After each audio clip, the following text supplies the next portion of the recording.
अस्सलामुअलैकुम एवरीवन, उम्मीद है आप सब खैरियत से होंगे। आज हम बनाएंगे बहुत ही मज़ेदार सी मुरादाबादी चिकन यखनी बिरयानी। तो चलें बिना टाइम वेस्ट के हम रेसिपी को स्टार्ट करते हैं।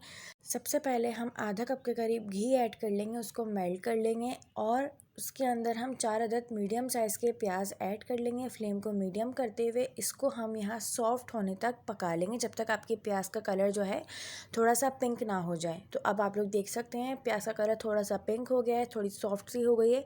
तो कुछ खड़े गरम मसाले ऐड करेंगे। 1 टेबलस्पून सौंफ, 1 टीस्पून ज़ीरा, हाफ टी स्पून काली मिर्च, 5 से 6 अदद लौंगे, एक बड़ी इलायची, एक बादियान का फूल और कुछ टुकड़े हम दालचीनी के ऐड करेंगे। और अब हम इसको इतना यहाँ पे फ्राई करेंगे कि आपके प्याज का कलर गोल्डन हो जाए हल्का सा। तो अब आप लोग देख सकते हैं आपकी जो प्याज का कलर है वो यहाँ हल्का गोल्डन हो गया है।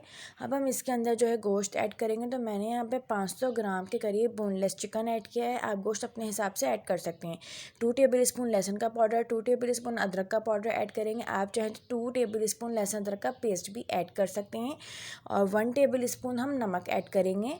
तो इन सब चीज़ों को हम यहाँ अच्छे से जो है मिक्स कर लेंगे और मिक्स करने के बाद हम फ्लेम को जो है मीडियम टू लो कर लेंगे और मीडियम टू लो फ्लेम पे हम गोश्त की यहाँ अच्छे से भुनाई करेंगे सारे मसाले के साथ। तो अगर आप इस चैनल पर न्यू हैं, चैनल को सब्सक्राइब करें और बेल आइकन को प्रेस करें ताकि हमारी न्यू आने वाली वीडियोज़ की नोटिफिकेशन आपको मिल जाए।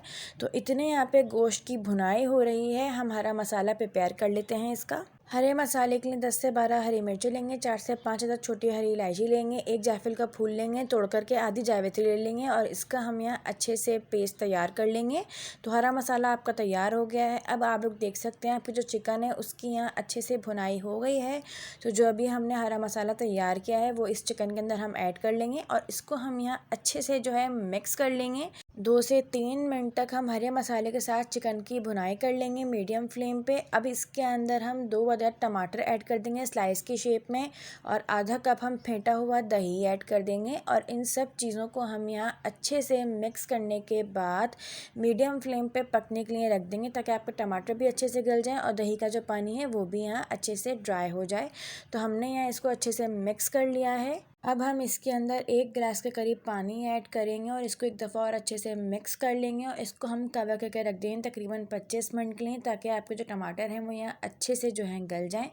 और अगर आप कुकर यूज़ कर रहे हैं गोश्त के लिए तो आप टाइमिंग अपने हिसाब से एडजस्ट कर सकते हैं। तो अब 25 मिनट हो गए हैं, आप लोग देख सकते हैं इसके अंदर सारे टमाटर जो है वो यहाँ अच्छे से गल गए हैं। अब जो सारा पानी है फ्लेम को हाई करते हुए हम ये सारा पानी जो है ड्राई कर लेंगे और इसकी हम भुनाई कर लेंगे तकरीबन 10 से 15 मिनट तक। तो अब आप लोग देख सकते हैं हमने सारा पानी ड्राई कर लिया है और 10 से 15 मिनट तक हमने यहाँ इसकी अच्छे से भुनाई कर ली है। तो मज़ेदार सी जो है हमारी यखनी वो तैयार हो गई है। अब हम इसका फ्लेम ऑफ करके इसको साइड पे रख देंगे ठंडा करने के लिए।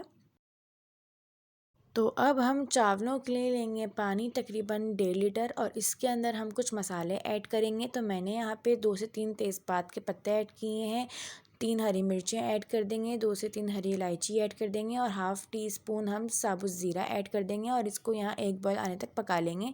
तो आप लोग देख सकते हैं पानी में खूब अच्छे से बॉयल आ गया है। अब हम इसके अंदर चावल ऐड करेंगे। तो मैंने यहाँ पे 3 पाव पुराना बासमती चावल लिया जिसको मैंने धो के आधे घंटे के लिए भिगो दिया था। सारे चावल ऐड करने के बाद हम नमक अपने टेस्ट के अकॉर्डिंग ऐड करेंगे। तो मैंने यहाँ पे 4 टीस्पून के करीब नमक ऐड किया है। आप अपने टेस्ट के अकॉर्डिंग जो है इसके अंदर नमक ऐड कर सकते हैं। नमक ऐड करने के बाद हम इसको हल्के हाथ से मिक्स कर लेंगे। इस पॉइंट पे हम इसका नमक चेक कर लेंगे और अब हम इसको इतना बॉईल कर लेंगे कि इसमें सिर्फ एक कन्नी रह जाए। तो अब आप लोग देख सकते हैं चावलों में यहाँ खूब अच्छे से बॉईल आ गया है, इसके अंदर अब सिर्फ एक कन्नी रह गई है। तो इस सारा पानी हम इसका स्ट्रेन कर लेंगे।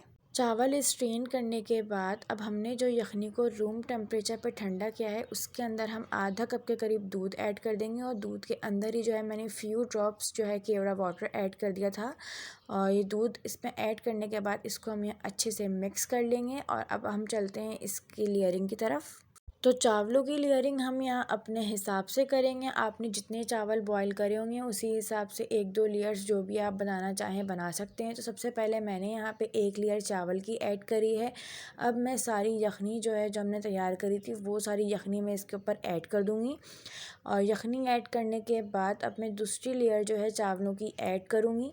सारे चावल ऐड करने के बाद हम इसको यहाँ जो है अच्छे से सेट कर लेंगे। सेट करने के बाद जो है इसके ऊपर मैं फूड फूड कलर ऐड करूँगी। तो फूड कलर के अंदर ही जो है मैंने बिरयानी एसेंस ऐड कर लिया था। आप केवड़ा वाटर बिरयानी एसेंस जो अवेलेबल हो वो ऐड कर सकते हैं। अब हम इसके ऊपर जो है टमाटर की डेकोरेशन कर लेंगे, साथ ही 2 से 3 स्लाइसेस हम नींबू के भी ऐड कर लेंगे और थोड़ा सा हरा धनिया गार्निश करने के बाद इसके ऊपर हम थोड़ा सा जो है घी ऐड करेंगे। घी ऐड करने से ये होता है कि जो आपका चावल है वो चिपकता नहीं है, खिला खिला सा बनता है। तो अब हम इसको जो है दम पे रख देंगे, दम की आंच पे कवर करके। तो 10 से 12 मिनट हो गए हैं, आप लोग देख सकते हैं हमारे चावलों को यहाँ पे दम आ गया है। तो इसको मैं एक साइड से जो है हल्का सा मिक्स करूँगी, आप चाहें तो उसको पूरा भी मिक्स कर सकते हैं। तो हल्के हाथ से जो है मैंने यहाँ पे एक साइड से मिक्स किया है। तो बहुत ही मज़ेदार से हमारी मुरादाबादी जो है चिकन यखनी बिरयानी तैयार हो गई है। ये है जी इसका मज़ेदार सा फाइनल लुक, बहुत ही मज़े की खुशबू भी आ रही है। अब मैं जो है इसको डिश आउट कर लूँगी। अगर आपको वीडियो अच्छी लगी तो लाइक करें, कमेंट करें एंड शेयर करें अपने फ्रेंड्स में, और चैनल को सब्सक्राइब करना मत भूलिएगा। मज़ीद ऐसी रेसिपीज़ के लिए हमारा चैनल डिलीशियस मील सब्सक्राइब करें। शुक्रिया।